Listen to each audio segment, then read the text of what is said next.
Welcome to Coast AM's YouTube channel. I'm George Noory. Like, share, and subscribe. Also find us on Facebook, Twitter, Instagram, and coasttocoastam.com. Become a Coast Insider for ad-free access to thousands of shows you'll really enjoy. Thanks for inviting me into your home. Long-haul truck, RV, camper, taxi. Your parents' well-appointed rec room with the wood paneling, shag carpeting, and the beanbag chairs. Your loft. That greasy spoon just off the interstate, and your cabin in the woods. Welcome to Coast AM. I'm Richard Serrett, sitting in for George Noory, and tonight this morning, we're coming to you live from Coast's Toronto, Canada affiliate In-Depth Radio, News Talk 1010. The ancient legends and myths of Native North Americans are as varied as the continent itself. Many of the legends deal with frightening ghosts, witches, demons, shapeshifters, monsters, and, of course, we can't forget about giants.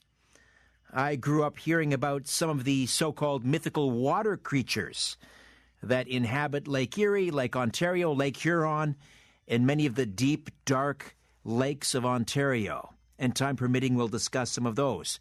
Where do these legends originate? And why are there so many commonalities in the legends of the Native Americans and the myths and legends of other worlds, of the other great religions of the world? In the first 2 hours, investigative historian, avocational archaeologist, author Jason Jarrell joins me to discuss Native American myths, legends, and cosmology. Hours 3 and 4. Well, of course, it's Friday. That means open lines.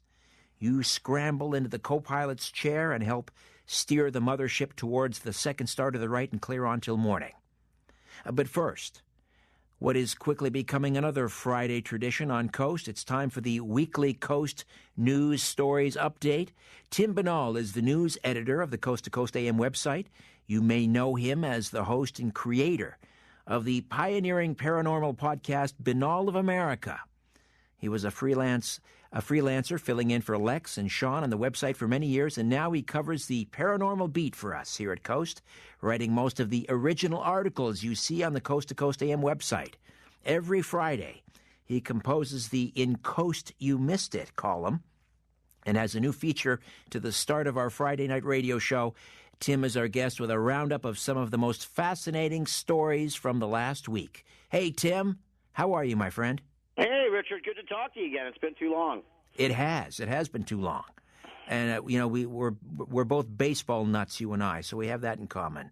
Yeah, well, I got to keep tradition going because in October I said we were coming from the home of the world champion Boston Red Sox, but I have to update it now. We're coming here from the home of the world champion New England Patriots. It's been gluttony of riches here in New England. It's good to win, isn't it? Oh, it's fantastic. I don't know what to make of this gentleman who wants to sue his parents for giving birth to him because they did it without his consent, apparently, Tim. Yeah, this is one of the crazier stories I saw this week. It really made me laugh. As I joked in the article, he really took the childhood lamentation of I never asked to be born to a whole new level. Raphael Samuel, he is what he calls himself as an anti-natalist. He believes that people shouldn't be having children because it would help save the planet. And to sort of enforce that point, he's talking about suing his parents because his argument is they had him for their own pleasure and joy. He was not consulted in the matter, which is a really sort of existential question one asks, like how would they even do that? So it's a really weird story. And I almost feel bad for him. He got a lot of publicity for it, but pretty much every news outlet I've seen covering it is having a good laugh at his expense. So, well, as they should, quite frankly. I mean, the thing is, he gets on with his parents. He loves them. They love him by all accounts. Yeah, it's so weird. Yeah, well, I imagine the next family gathering is going to be rather interesting. Let's put it that way. Yes, to say the least. All right, now just on the east coast of Canada and one of the Atlantic provinces, off the coast of one of our Atlantic provinces, we have the fabled Oak Island. Yeah. What's going on there with Oak Island and the treasure? Well, I found this really interesting. This man named Robert Young, back in 1996, he was fortunate enough to be able to purchase a plot of land on the island, known as Lot 5, because they had divided it up into lots. And he went through the trouble of getting a treasure hunting license from the Canadian government and spent 10 years just scouring just his little patch of land on Oak Island. And while he never came up with the treasure, he found all kinds of interesting objects and artifacts just on his land there, including, this one was really interesting, a Spanish coin minted in Mexico that was never in circulation. It's from 1851, which predates the origin of the Oak Island treasure story. Right. It really raises the question of how did that coin end up on this tiny island? And, maybe there really is something to this location that's, special that we don't quite know about just yet. Well, whatever it is, it just doesn't seem to give up its ultimate secret, Oak Island. Maybe we'll never know. I think the only person who's never been to Oak Island is me. Oh, you've never been? I've been once. It's awesome. It's a great There place. you go. There you go. All right. Now, we often hear, and Tim, you post some of these stories on the Coast to Coast AM website. They're always fascinating. About these mysterious creatures, they wash up on shore in Japan or some beach in the far-flung corners of the earth. But here we have a creature found in a New Zealand kitchen. Come on. What's going on there? Yeah, pretty much the last place, except maybe the bathroom, where you'd want to find a mystery creature is the kitchen. This guy, Tim Clerk, he got a call from his mother. She found these on the floor of her kitchen. These are it's hard to explain. It's in the number one spot on the carousel, so people can go and look at this video. They look like little sort of fuzzy bugs in this guy's hand. And the remarkable part, and I guess because it's in his hand, it's sort of a close-up. I think people are kind of fooled. They think they're like mice or something, but they clearly have to be tiny if they're in his hand. And no one can really figure this out. An Australian news outlet contacted all kinds of reputable institutions, University of Sydney, the Australian Museum, a biosecurity firm, and none of the experts could really agree on what it is. The general idea is maybe the detached legs of a moth that had been fallen victim to a household predator like a cat, or in one University of Auckland said it was a hoax. So it's really weird that no one can really put their finger on what these things are. So folks can check that out in the number one story in the carousel and see if they can figure it out. Great job, Tim, and all of these stories again found up at coasttocoastam.com. Great pleasure speaking to you again. Go Sox, go Jays. Nice talking to you, Richard. Have a great night. All right, Tim. Investigative historian Jason Jarrell is next, discussing Native American myths and legends. Come on in, weary traveler, hang your cloak on a peg, grab a stool, and come warm yourself by the fire. There are stories to be told, and you are among friends. I'm Richard Serrett, sitting in for George Norrie. This is Coast to Coast AM. Why don't you stay a while? Jason Jarrell is an author and public speaker whose interests include archaeology, anthropology, psychology, philosophy, Native American cosmology, comparative mythology, geopolitics, and the impact of consciousness-altering plants on human history and development. His research spans thousands of years of human history and covers ancient North America, Mesopotamia, and Old Europe. His articles have appeared in Ancient American Magazine as well as on the Ancient Origins and AP Magazine websites. His first full book, Ages of Giants, was published in 2017. It relies on professionally documented evidence, including actual archaeological reports and textbooks, to recreate a cultural history of roughly 4,000 years during which a powerfully built and exceptionally tall people existed among the indigenous populations of North America. Jason is currently working on a new book with co-researcher Sarah Farmer, which will explore the fascinating cosmology and ritual practices of the Adena and Hopewell Mound builders of eastern North America, and also definitely reveal the true identity of the Tall Ones. Jason Jarrell, welcome back to Coast AM. How are you? I'm doing great. Thank you for having me and for giving me this opportunity to share ideas. I believe since that bio was posted, Ages of the Giants, A Cultural History of the Tall Ones in Prehistoric America has come out. And now you're working on, is it your third book, correct? Well, this is the second book, and the new book will trace the heritage of the mound builders across time to their living descendants, and then use the traditions of these people to interpret the older cultures and recreate the cosmos as these people saw it. When we talk about Native American cosmology, I mean, it's not monolithic. I mean, because there are so many, different Aboriginal nations or Native American nations that exist on this continent. But there are some commonalities. Having said that, right? What are some of the common threads that exist in Native American cosmology throughout the continent? Well, Native Americans of the eastern woodlands, the Great Lakes, and the plains, as well as elsewhere, have preserved a cosmological model which is tens of thousands of years old.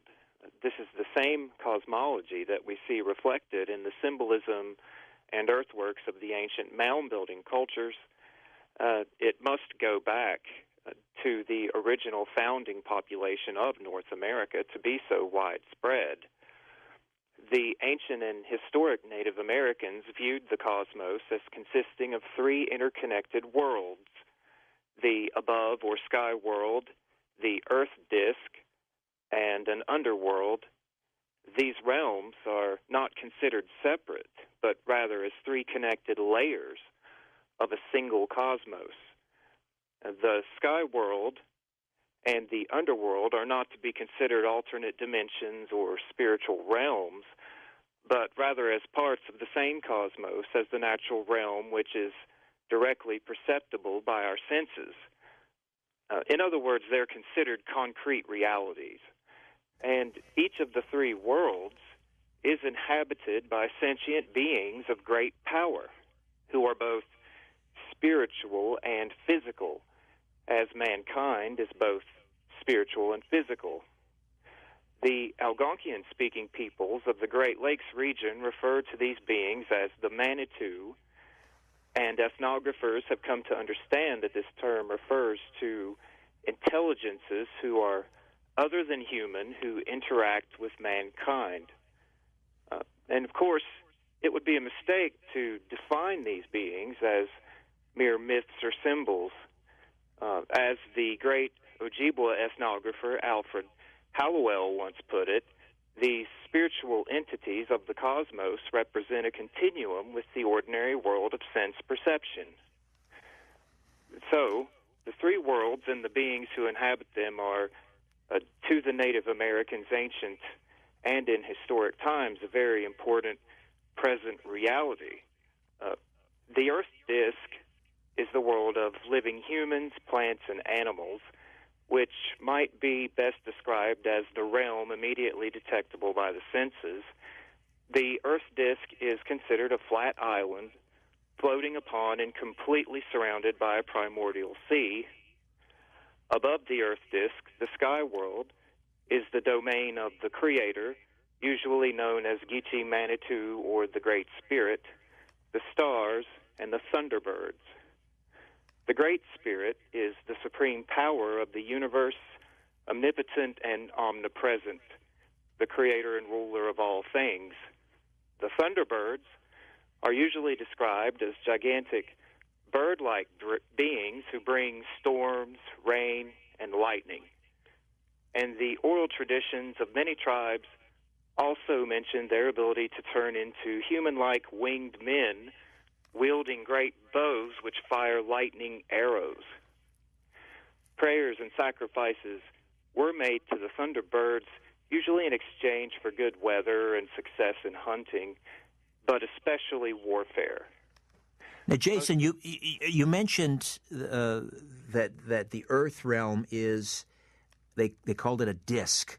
Yes. So they believed that the Earth was flat. Was that sort of a common thread, whether we're talking about the Cherokee or the Ojibwa or the Algonquins or the Iroquois Indians or the Great Plains Indians? They all believed the Earth was flat?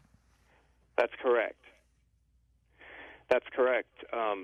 In fact, ethnographers have remarked on this extensively.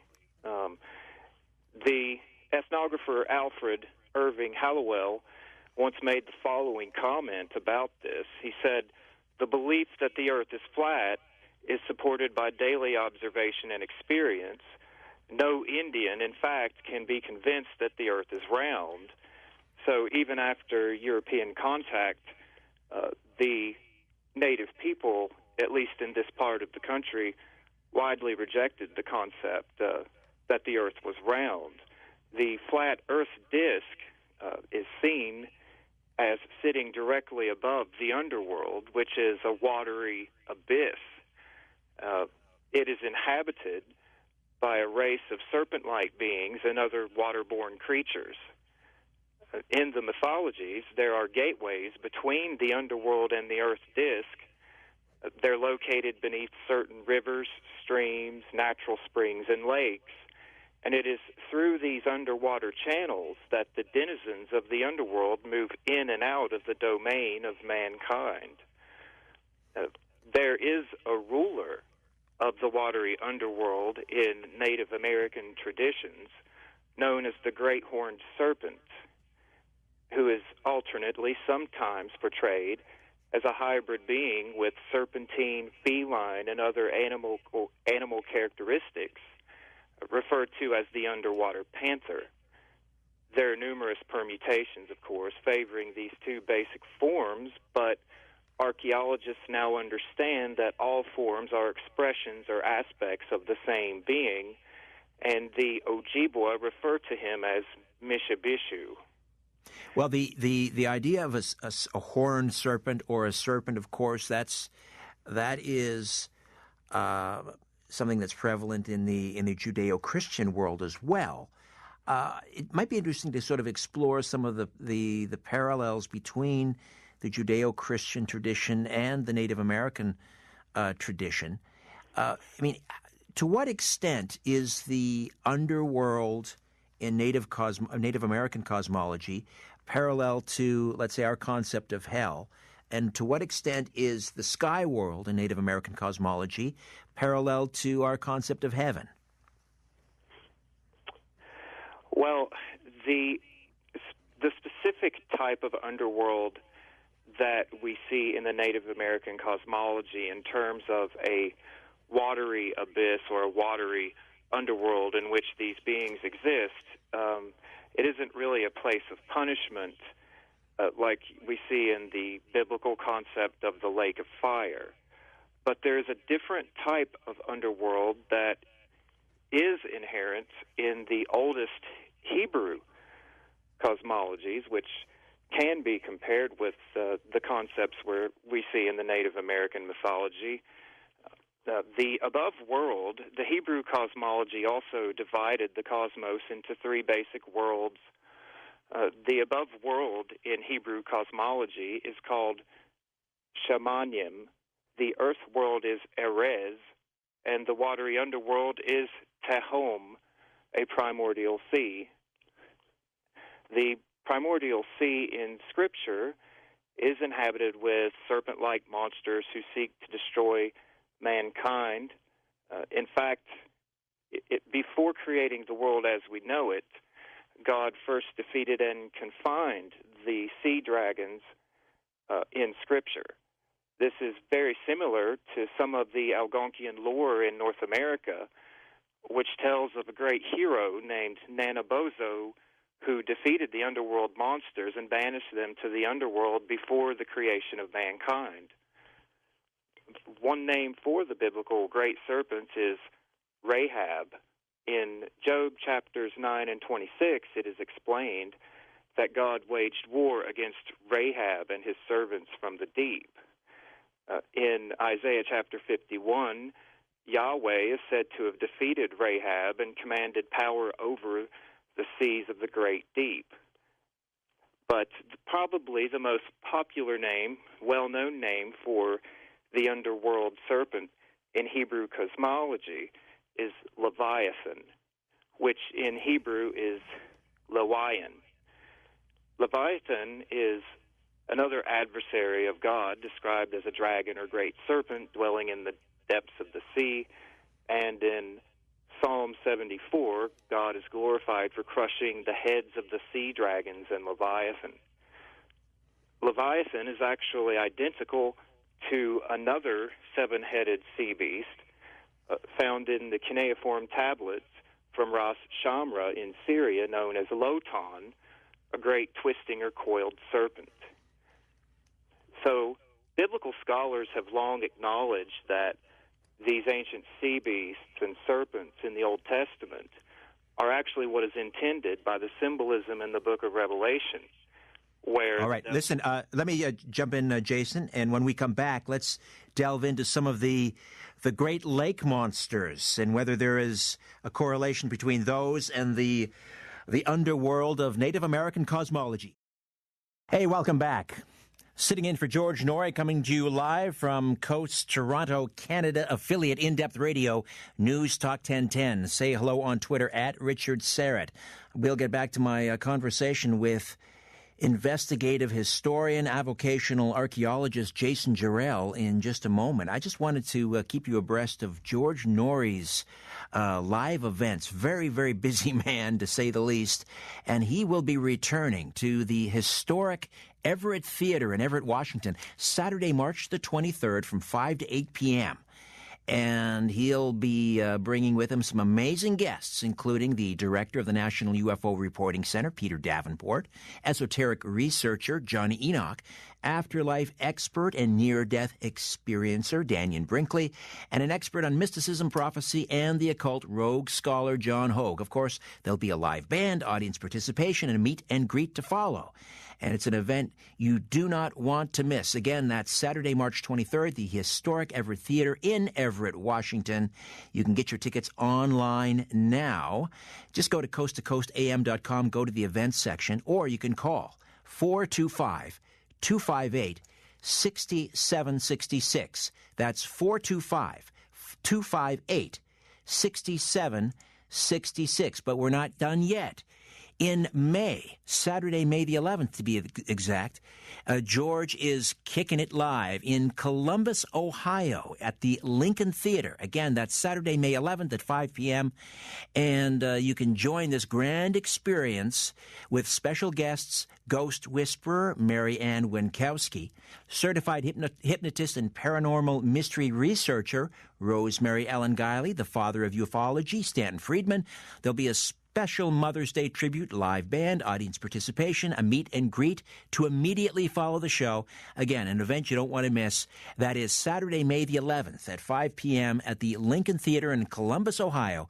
You can get your tickets at www.capa.com, www.capa.com, or order online at Ticketmaster.com. You can also call the CAPA Ticket Center at 614-469-0939, 614-469-0939, and, of course, Ticketmaster, 1-800-745-3000, 1-800-745-3000. We're not done yet. Here's producer Tom with one more. Tom? And the tour continues. Richard, how you doing? I'm great. We are going to hit the Miramar Cultural Center in the Miramar, Fort Lauderdale, and Miami area on Saturday, July 27th. We call it Radio to Stage, just like you were just talking about with the other shows. This particular show is going to be great. We're going to start off with psychic medium and spiritual counselor Chip Coffey. Then we're going to go to anomaly hunter Billy Carson, and he's going to show us evidence of past and present life on Earth, origins of technologies, some really interesting stuff. And then we're going to end the night with the motivational speaker Jim Paris, and he'll talk about overcoming adversity, how to pray for a financial miracle, things like that in your life. There'll be a live band, audience participation, just like the other shows, meet and greet to follow. And what's really neat is we set up these microphones in the aisles so people can actually come down if they have one of the favorite guests they like and ask a question of them. So it's really interactive. If you want to go to this event, it's a beautiful theater. We just put it on sale. You can either go to the MiramarCulturalCenter.org, or you can call 800-745-3000, 800-745-3000, or, of course, you can visit the box office in person. And all this, Richard, is on the Coast to Coast AM website if you need the info. Fantastic. And George's first show down in South Florida, not to be missed. Thanks, Tom. All right, more on Native American cosmology when Coast to Coast AM returns right after this. And we are back with Jason Jarrell, investigative historian, avocational archaeologist, and the author of Ages of the Giants, A Cultural History of the Tall Ones in Prehistoric America. We're talking Native American cosmology, and you were talking about the great horned serpent, sometimes referred to as the panther, these denizens of the underworld, and the great horned serpent in particular sounds eerily familiar. Erie, as in Lake Erie. We have the legend of Bessie, which is sort of very similar to the Loch Ness Monster, Nessie. So we have Bessie in Lake Erie. We have Champy, or Champ, a very similar sounding creature in Lake Champlain. And then, of course, out on the West Coast, we have Ogopogo. Are all of these legends associated with this underworld great horned serpent? Well, I think that the first thing of importance with that question is to point out that the Native Americans themselves of the Great Lakes continue to the present day to describe encounters which they have with the underworld beings. Many of these encounters happen around Lake Huron. There's a village on Manitoulin Island in Lake Huron called Manitouwanig, which means Den of the Manitou in Ojibwa, and according to Ojibwa tradition, there's a great pit or abyss at the bottom of the lake just off the local town pier that leads to the underworld. Several other lakes where the indigenous report encounters with the great serpents in this region are Whitefish Lake, Quanjo Lake, and several other areas. Perhaps the most remarkable aspect of modern encounters with the underworld powers is that the fact that Western non-native people with no knowledge of the local lore whatsoever have reported encounters. For example, in July of 1948, the passengers of a ship called the City of Detroit witnessed a creature described as a 60-foot-long water beast with scales and a gigantic horned head in the waters off of Georgian Bay. With regards to Lake Erie, Westerners have reported encounters with the great serpents in Lake Erie since at least the end of the 18th century. In 1793, the captain of the Felicity reported sighting a gigantic serpent in the Lake Erie Islands. And what's very interesting is that the southern Lake Erie shore and islands are the locations of numerous ancient burial mounds. In one particular, constructed around 2,000 years ago, a ritual smoking pipe featuring an effigy of the great serpent was found. This particular pipe is a ceremonial form which is believed to have been used by Hopewell shamans to channel spirit guides while smoking hallucinogenic tobacco. So it is entirely within the realm of possibility that the shaman who owned this pipe on Lake Erie was invoking the presence of Mishipishu. Well, we always learned about the various Great Lakes here in public school, and we learned that Lake Erie is the shallowest of the lakes. If there was sort of an entrance or an entryway into the underworld beneath Lake Erie, wouldn't we have found it by now? Well, all that we can really do, if we look at ethnography and tradition the way that I do, is simply report what's in the record. My job is to report Native American cosmology and tradition. I do find it very interesting, though, that many different people have reported encounters with cryptids and other types of entities at places that were also considered to be inhabited by similar creatures thousands of years ago. But that doesn't necessarily mean that there has to be an immediate connection. According to the legend, what do these creatures, these underworld creatures, want? In the Judeo-Christian tradition, of course, we understand, that the devil and demons are here to sort of corrupt the human soul and so forth. What do the creatures of the underworld in Native American cosmology want, if anything? Well, they are fearsome beings and sources of imminent death and destruction. Mishabishu and his minions enter the realm of man through natural water sources, and they maliciously drown and kill human beings. For this reason, even in the historic period, Native Americans burned tobacco or made offerings before undertaking water voyages for protection. Mishabishu was also considered the lord and guardian of the Great Lakes copper supply in ancient and modern times. In fact, his horns, body, and tail are often described as being covered or laced in copper. So there is a very interesting dichotomy, however, in the myths concerning these beings. For while they are regarded with fear and identified with great evil, they are also considered a potent source of magical power and knowledge of the healing arts. Mishabishu had dominion over water, game animals, and the fertility of plants, and could also offer offensive magical power. It's said that those brave enough to ally with him could bring death and destruction upon entire communities. So there is a dichotomy in the relationship with the underworld beings. They are incredibly dangerous, but they are also sources of great power. And there is an endless, relentless war between the Thunderbirds of above and the underworld serpents, which is waged here on the Earth island or disk. The Thunderbirds rain down lightning upon the underworld beings as they emerge from beneath the water. In many accounts, the Thunderbirds assume the form of winged men wielding lightning bow and arrows, firing them at the great serpents. And according to Ojibwa tradition, if the Thunderbirds did not wage war upon the serpents, they would overrun the earth and devour all of mankind. So the Thunderbirds are assigned to protect us, almost like guardian angels? Is that the idea? Absolutely, absolutely. This goes back to the beginning of time in Native American folklore and tradition. They tell us that before the creation of mankind, the great serpents actually ruled over the earth. And a great hero, known by several names, including Wasaka, Nanabush, and Nanabozo, emerged and waged a relentless war, driving the great serpents into the underworld and casting others into the stars.